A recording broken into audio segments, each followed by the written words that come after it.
Hi everybody, it's Miss Adair, and we are on chapter 32 of Stargirl. We just finished with Stargirl leaving the Ocotillo ball, and that was the last we ever hear from her. So let's see what happened. Chapter 32. That was 15 years ago. 15 Valentine's Days. I remember that sad summer after the Ocotillo ball just as clearly as everything else. One day, feeling needy and empty, I walked over to her house. A for sale sign pierced the ground out front. I peered through a window, nothing but bare walls and floors. I went to see Archie. Something in his smile said he'd been expecting me. We sat on the back porch. Everything seemed as usual. Archie lighting his pipe, the desert golden in the evening sun, Senor Saguaro losing his pants. Nothing had changed, but everything had changed. Where? I said. A corner of his mouth winked and opened, and a silky rumple of smoke emerged, pausing, as if to be admired, and then drifted off past his ear. Midwest? Minnesota? Will I ever see her again? He shrugged. Big country, small world, who knows? She didn't even finish out the school year. No. She just vamoosed. It's only been weeks, but it seems like a dream. Was she really here? Who was she? Was she real? He looked at me for a long time, his smile wry, his eyes twinkling. Then he shook his head as if coming out of a trance, and he deadpanned. Oh, are you waiting for an answer? What were the questions again? Stop being nutty, Archie. He looked off to the west. The sun was melting butter over the Maricopas. Real? Oh, yes. As real as we get. Don't ever doubt that. That's the good news. And he pointed his pipe stem at me. And well named, Stargirl. Though I think she had simpler things in mind. Star people are rare. You'll be lucky to meet another. Star people? I said, you're losing me here. He chuckled. That's okay. I lose myself. It's just my oddball way of accounting for someone I don't really understand any more than you do. So where do stars come in? And he pointed his pipe stem. That's the perfect question. In the beginning, that's where they come in.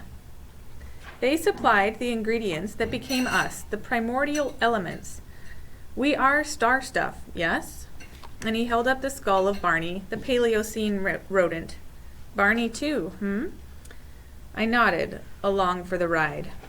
And I think every once in a while someone comes along who's a little bit more primitive than the rest of us, a little closer to our beginnings, a little more in touch with the stuff that we're made of. The words seemed to fit her, though I could not grasp the meaning. He saw the vacant look in my eyes and laughed. He tossed Barney to me. He stared at me. She liked you, boy. The intensity of his voice and eyes made me blink. Yes, I said. She did it for you, you know. What? Gave up herself? For a while there? She loved you that much. What an incredibly lucky kid you were. I could not look at him. I know. He shook his head with a wistful sadness.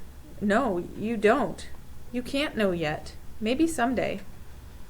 I knew he was tempted to say more, probably to tell me how stupid I was, how cowardly, that I blew the best chance I would ever have. But his smile returned, and his eyes were tender again, and nothing harsher than cherry smoke came out of his mouth. I continued to attend the Saturday meetings of the Loyal Order of the Stone Bone. We did not speak of her again until the following summer, several days before I was to leave for college. Archie had asked me to come over. He took me out back, but this time not to the porch. Instead, he led me to a tool shed. He slid back the bolt and opened the door, and it was not a tool shed after all. This was her office, he said, and he gestured for me to enter. Here it was, all of the stuff of her activity that I had expected to see in her room at home, the office whose location she would not reveal. I saw wheels of ribbon and wrapping paper, stacks of colored construction paper, cardboard boxes of newspaper clippings, watercolors and cans of paint, a yellow stack of phone books. Tacked to one wall was a municipal map of mica. Hundreds of pins of a dozen different colors were pierced all over the map. There was no indication to what they stood for. A huge homemade calendar covered the opposite wall.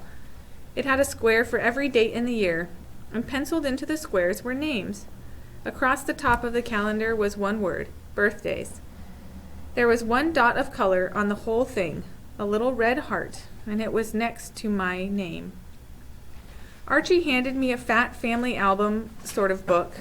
The homemade title said, "The Early Life of Peter Sienkiewicz," and I flipped through it. I saw the pictures she had taken that day, Peter squabbling with the little girls over his beloved banana roadster.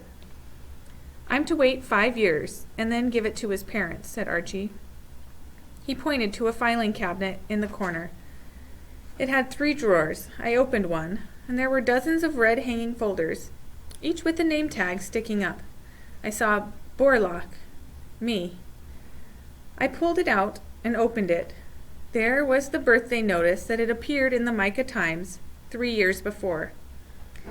And a profile of me from the school paper, and pictures, candid shots of me in the parking lot, leaving my house, me at the mall.